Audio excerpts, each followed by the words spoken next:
Morning all. I'm currently looking into games of Sultan Khan still for the Evolution of Style series, which this video will be part of. As well as winning the British Championship 3 out of 4 times, he also was put on board 1 for the British team, England team, in the Olympiads, and his best Olympiad was Prague 1931, where he played many of the best players in the world, including Rubinstein, Floor, Alekhine on occasion. In 1931, let's have a look at his game against Akiba Rubinstein, so Poland's board 1. So playing for England on board 1, he kicked off with d4. So this is, I think, the 4th Olympiad ever held, Prague 1931. There's an excellent site, Olymp base, which has the PGNs, believe it or not. And it's just fascinating to see the style of players at the time. But what characterises the style of Sultan Khan seems to be a very, very powerful strategic grip on positions, and particularly dark squares, in particular e5. In many games he's got a very big grip on e5, you'll see, and also c5 in some games, and he's sometimes playing quietly with c3 and later emphasising grip on central strategic key squares. And this is a person who before 1929 was playing a different version of chess back in India, where pawns only moved 1 square at a time, not 2 squares, and there were some other slight rule deviations, but he was a champion of his version of chess. But obviously that's going to impact A, his knowledge of opening theory, and B, is he going to be used to this more aggressive style, more aggressive use of pawns? So let's get into this game. Rubinstein, Akiba played d5, and we see knight f3. Very solid second move. c5, and we see now a move which you might consider a bit tame and passive, e3. But no, often, he is kind of fianchettoing his bishop or playing a3 later and then taking in b4 and using a dark square grip like this. So even though it temporarily locks in the bishop, sometimes it can go to b2 later. Or sometimes white can just play for e4 and liberate the bishop along this diagonal. So it's not too terrible. e6. Okay, it looks like a sensible move from Akiba Rubinstein. But now we already see a surprising move, and it's kind of reminiscent actually of the style of Pillsbury, another meteor in the world of chess. The Pillsbury bind is like pawns on d4 and f4, and we see the move knight e5, which makes it possible for white to potentially play for f4. If black tries f6, then we've got the standard queen h5 little trick, which would be really annoying to black. So knight e5, moving a piece twice, a kind of rule-breaking move, but white wants to play f4, and what we will have is a kind of reverse Dutch stone wall, if that is in place. And a very comfortable, huge strategic grip on the position can sometimes occur. Let's see, knight f6, and white can test the e4 square with knight d2, knight bd2, knight bd7, and we have this kind of reversed stonewall position now against one of the strongest players in the world at the time, 1931. So reverse Dutch stonewall, grip on e5, kind of Pillsbury bind on e5. And okay, where is black's counterplay going to lie? Is he going to have to try and dislodge this knight later? This is also, by the way, a very, very good system for 5-minute chess. Getting a knight on e5 often gives you a strong attack. I think it was Tartago had a witty remark about a knight on e5, as though attacks can play themselves after. We see bishop d6, and now c3, which means that bishop d3 can be played without fear of the bishop being kicked away from this lovely diagonal, which would relish eyeing the h7 pawn. Akiba is not too keen to castle into that sort of thing, and it'd also be faced with a routine sort of attack with rook f3 to h3, as we get in many stonewall type positions, Dutch stonewall type attack. b6 is played, not minding, c6 is not of great significance here. Bishop d3, bishop b7. And now white is maybe a bit concerned about the e4 square. Queen f3 keeps hold of e4. No pesky knight is going to come to e4. If black was allowed that and white had to take, then that would lose a lot of positional trump cards. Black would get the d5 square, might consider f5 later, and it would be much more comfortable for black. But black's being held at bay here with white's control of e4 now. And black still doesn't want to castle into a potentially raging attack. Akiba plays h5. But we get a probing move now, queen g3. And this is a bit of a nuisance already. What can black do about this? He doesn't really want to play rook g8, or does he? But maybe we should check that out in the second pass. He defends the pawn with king f8. And white just castles. So for someone not knowing loads of opening theory, I wonder how we could assess white's success here in the opening phase of the game. It looks remarkably strategically comfortable with minimal counterplay for black, a huge grip on e5, and apart from this bishop, these other pieces are looking quite good here.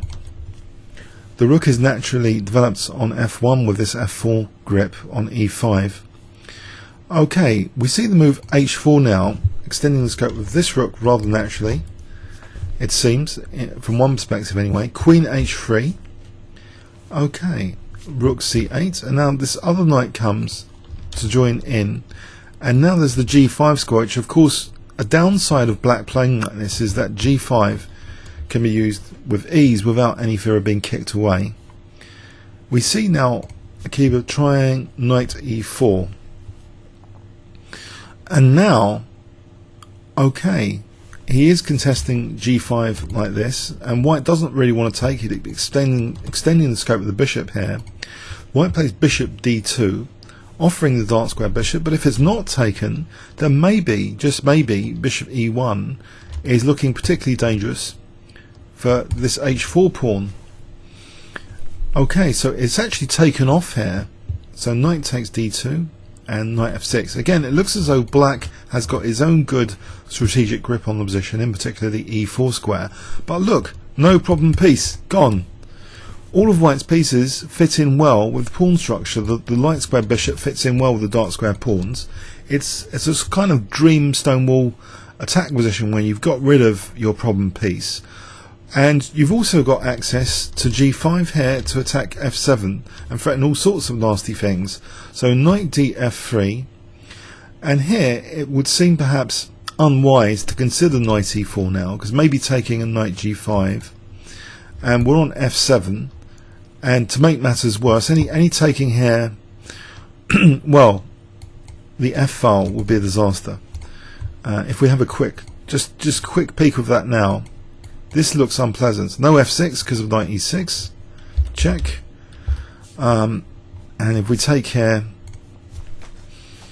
pardon me, f takes is not possible. Queen g5. Okay, maybe it's not so clear cut, but we'll check in the second pass really for if knight e4 is really possible. There could be some other much stronger moves. It wasn't played. Rook c7 was played. So defending f7, and knight g5 was allowed here. Bishop c8, and now rook f3. So white wants to double rooks. Rook h6, rook a f1. So in terms of style, very close position, very heavy strategic footprint to this game with strategic grip. You can imagine, in later years, one of the great strategists for the game, Botvinnik, when he defeated Tal, was with strategy primarily, not tactics. This kind of position, minimal tactics, minimal opportunities for tactical counterplay for black. White building up and potentially going to strike with f5, incredibly powerful f-file use potentially on the cards. Is it going to be seen? King g8. The king has castled artificially by hand. Rook 3 to f2 is played in this position. What is this about? Is the rook going to be used like this later after g3? Queen f8, queen f3, and now black takes on d4, which White takes not with the E pawn but with the C pawn, which means actually there's no standard kind of minority attack. You can actually be took with the E pawn.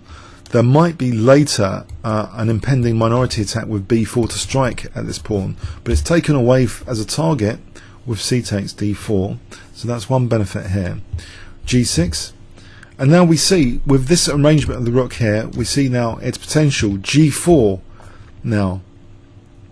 Okay, black takes on G3, HG, and plays knight H7, and now we see knight G4 attacking the rook. Black doesn't have to move the rook just yet. He takes on G5, or does he? Isn't he just losing the exchange? Hold on a sec. In this position, is he already losing the exchange? Well, yes. If we look at this move, this does seem to be a blunder, losing the exchange to knight G4 at first sight. If the rook moves say to H5, I think we can just take on H7, and we've got knight F6 check. Whatever way that's taken, there's knight F6 check.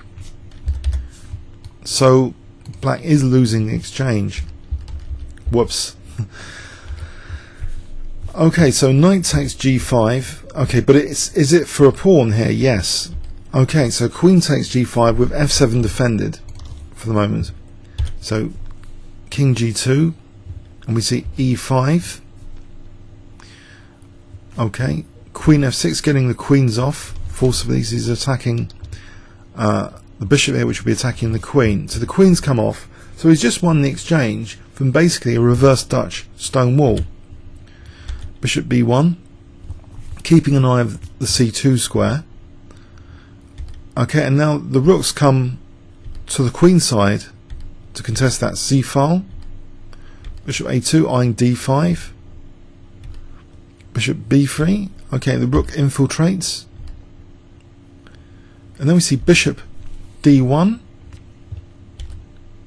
Okay, and this rook uses the H file. So he can take his time, and he's known for this. He beat Capablanca the year before, slowly grinding down Capablanca, running Capablanca completely out of counterplay. And we've got that game on this channel already, but it might be worth a revisit, because there is something going on strategically in Sultan Khan's games. He's not giving the opponents counterplay. There's a huge grip strategically on the positions from the openings he's playing, and this is just one of many examples really, this game. So black is slowly being suffocated here on both sides of the board. So in that respect, it's a bit reminiscent of the Capablanca game. It's a great conduct of the game, just slowly running black out of moves, dominating now the H file. So he's trying to force off an exchange of rooks, which black is refusing. Okay, this infiltration is very unpleasant now. Okay, not keen to do anything too radical just yet. He's threatening now rook takes G4 because of that pin. Now he takes here and he picks on the poor A7 pawn, and here Akiba is forced to resign. Many games of Sultan Khan, very strong strategic chess without any real use of cutting edge opening theory of the time.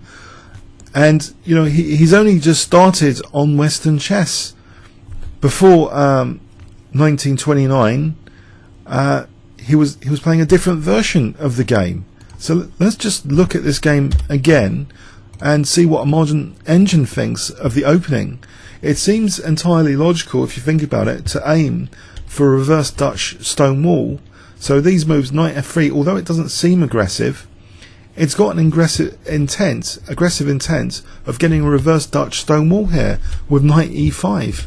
What can black do about this setup for f4 now? So did black already go wrong, you might ask, by playing e6? Knight e5, how is this contested? Okay, if it's contested immediately, I'm not entirely sure if f4 is that great technically, but white was allowed to get a very comfortable grip the way it was played here, and now after c3, yes, getting a very, very comfortable position already, which, although the engine might think is equal, this is quite easy to play. There's a standard routine here. The rook's going to be naturally placed for an attack with rook f3 to h3. So queen f3, queen g3. I remember as a junior, Nigel Short was coaching juniors, and he was saying the Dutch stone wall as a defence for black is very easy to play and maybe underrated. But here we see in 1931 Sultan Khan using a reverse kind of Dutch stone wall approach. And really, you know, if this is so bad, then where is black's counterplay? White's slightly better, and it's a really easy position it seems to play. If black had tried to defend g7, okay, let's see. There isn't anything immediate about that. Maybe just castling. Okay, and white's slightly better. So maybe that was an alternative. King f8 leaves white. Maybe that's one of the better moves. Or just castling. But I would be sensing some danger here with black's king safety. So king f8 after castles. I think h4 might be a bit pushing it, creating irreparable weaknesses in the position. Unlike g5, so rook c8.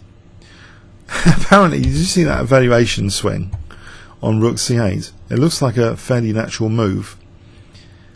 So what is better, rook h6? What is going on here after rook c8? Why would this be so bad?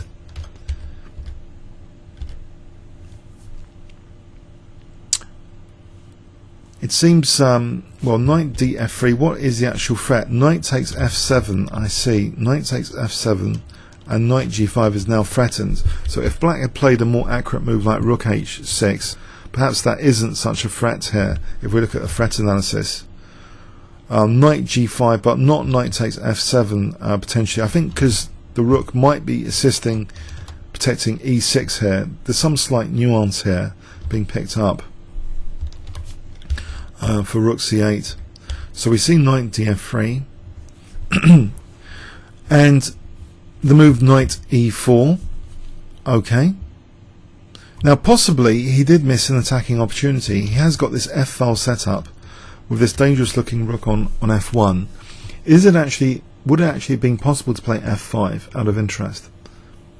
Let's say bishop takes e5.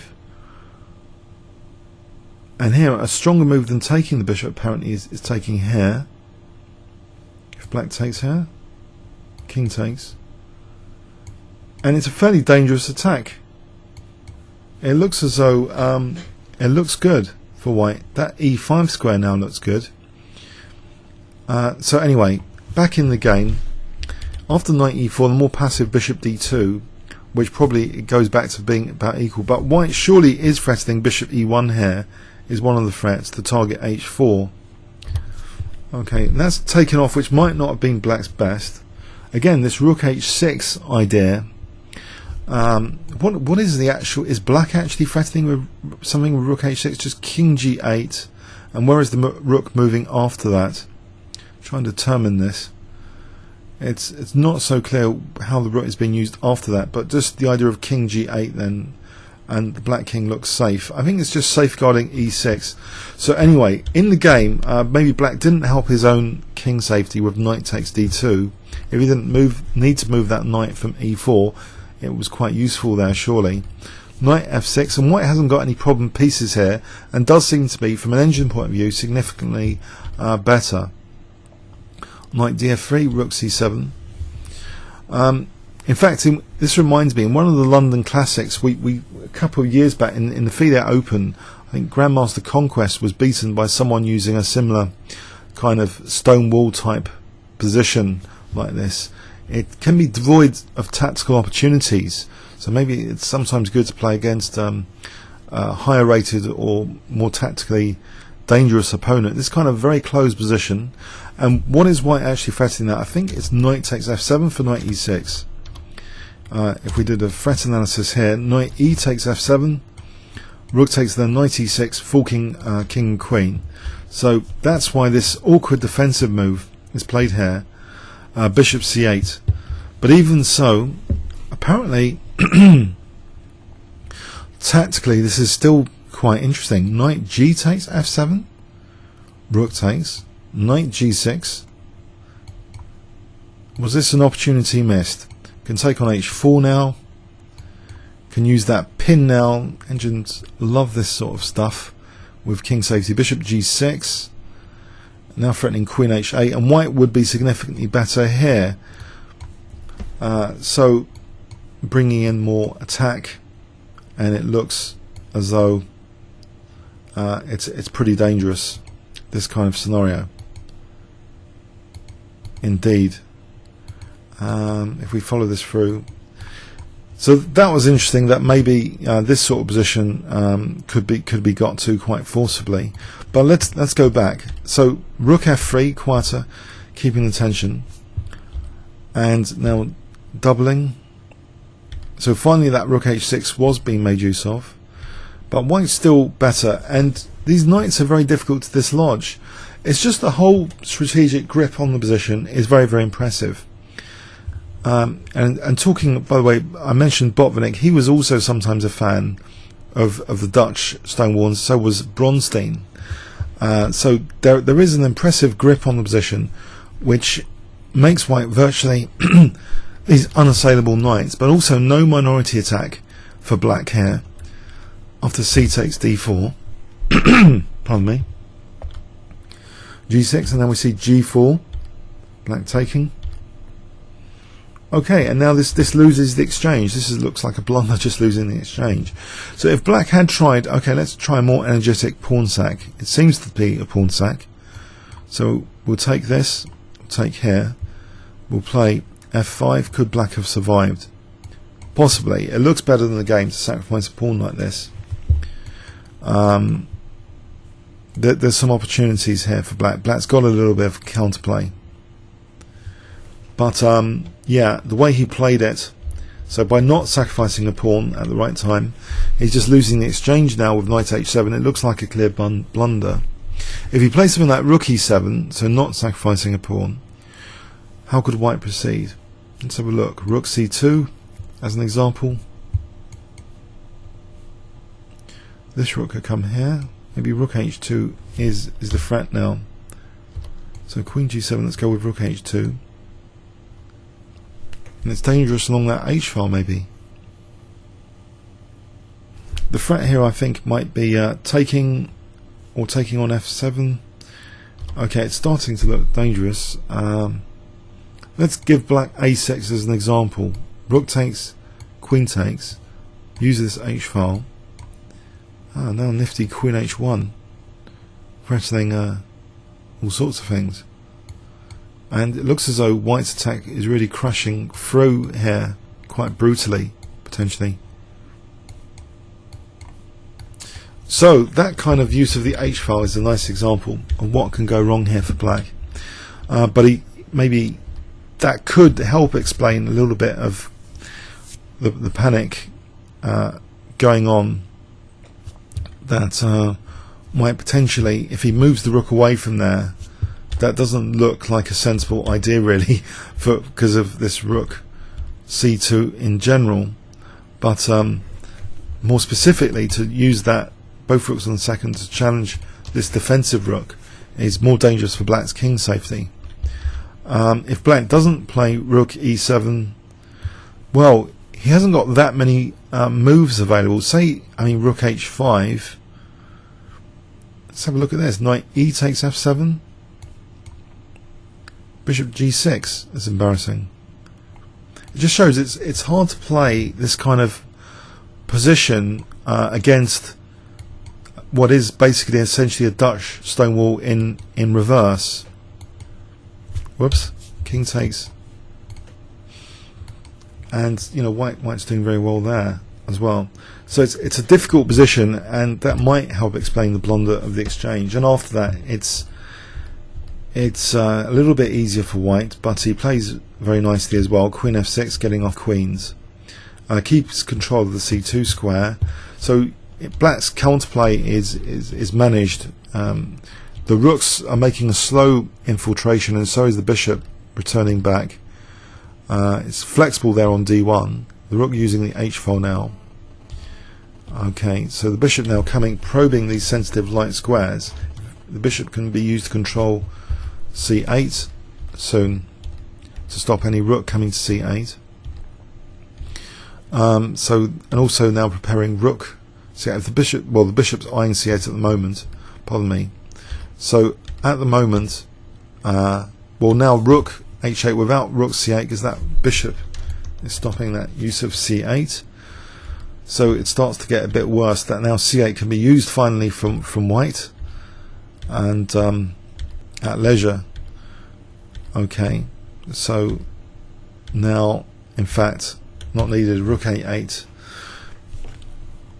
An impressive game because of the strategic grip, the style, and white's just a total newcomer. Sultan Khan, total newcomer to this version of chess. I have to start thinking that my original video of Sultan Khan wasn't far off the mark for possibly what we're talking about here is possibly the most talented player in the history of the game, because winning the British Championship 3 out of 4 attempts, beating Capablanca a year after he's getting used to the rules of the game, it means he hasn't got any opening theory to work on. He's been used to a game where the pawns are apparently moving one square at a time, and some other rule changes, and he's representing England in Olympiads. And this game, he's playing one of the strongest players in the world, and not giving Rubinstein much counterplay at all. Okay, you might not have been impressed by Yates, but Yates was a multiple-time British champion as well. But let's go on and see some other examples. So the Olympiad provides great material because some of the games are available on the excellent site Olympbase. I hope you enjoyed this one. Comments or questions on YouTube. Thanks very much.